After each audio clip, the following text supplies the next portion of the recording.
Hammigi dam ಬಾಗಿನ ಅರ್ಪಣೆ. ನಿರಂತರವಾಗಿ ಸುರಿಯುತ್ತಿರುವ ಮಳೆಯಿಂದಾಗಿ ಹಮ್ಮಿಗಿ ಡ್ಯಾಂ ತುಂಬಿ ಹರಿಯುತ್ತಿರುವ ಹಿನ್ನೆಲೆಯಲ್ಲಿ ಗ್ರಾಮಸ್ಥರೊಂದಿಗೆ ಮಾನ್ಯ ಶಿರಹಟ್ಟಿ ಜನಪ್ರಿಯ ಶಾಸಕರಾದ ಡಾ ಚಂದ್ರಕೆ ಲಮಾಣಿಯವರು ಗಂಗಾ ಮಾತೆಗೆ ಪೂಜೆ ಸಲ್ಲಿಸಿ ಡ್ಯಾಂಗೆ ಬಾಗಿನ ಅರ್ಪಿಸಿ ಕ್ಷೇತ್ರ ಸಮೃದ್ಧಿಯಾಗಲಿ, ರೈತರ ಬಾಳು ಹಸನಾಗಲಿ ಎಂದು ಪ್ರಾರ್ಥಿಸಿದರು. ಈ ಬಾರಿ ಸುರಿದ ಉತ್ತಮ ಮಳೆಯಿಂದ ಡ್ಯಾಂ ಭರ್ತಿಯಾಗಿರುವುದು ಸಂತಸದ ಸಂಗತಿ. ಇದರಿಂದಾಗಿ ಮುಂಡ್ರಿಗಿ ತಾಲೂಕಿನ ರೈತರಿಗೆ ಅನುಕೂಲಕರವಾಗಲಿದೆ. ಈ ವೇಳೆಗೆ ಮುಂಡ್ರಿಗಿಯ ಮಂಡಳ ಅಧ್ಯಕ್ಷರಾದ ಹೇಮಗಿರೀಶ್ ಹಾವಿನಾಳ, ಪ್ರಧಾನ ಕಾರ್ಯದರ್ಶಿಗಳಾದ ಪ್ರಶಾಂತ್ ಗುಡ್ಡದಪ್ಪನವರ್ ಮತ್ತು ಬಸವರಾಜ ಬಿಳಿಮಗ್ಗದ, ಹಾಲೇಶ್ ಈಟಿ, ಮಲ್ಲಿಕಾರ್ಜುನ ಹಂಜಿ, ಹಮಿಗಿ ಗ್ರಾಮ ಪಂಚಾಯತ್ ಸದಸ್ಯರಾದ ಕೋಟೆಪ್ಪ ಕಲಕೇರಿಯವರು, ಯುವ ಮುಖಂಡರಾದ ಕುಮಾರಸ್ವಾಮಿ ಹಿರೇಮಠರವರು, ಸ್ಥಳೀಯ ಮುಖಂಡರು, ಪ್ರಮುಖರು, ರೈತ ಬಾಂಧವರು, ಗುರು ಹಿರಿಯರು, ಯುವಕ ಮಿತ್ರರು ಉಪಸ್ಥಿತರಿದ್ದರು.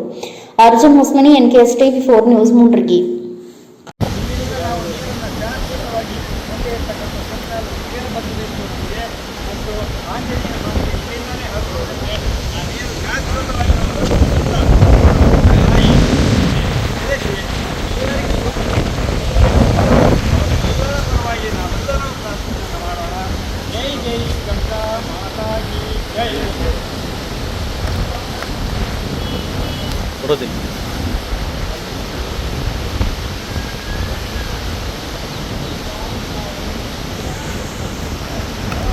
बोलो भारत माता की जय, बोलो गंगा माता की जय, जगदम्बा माता की जय।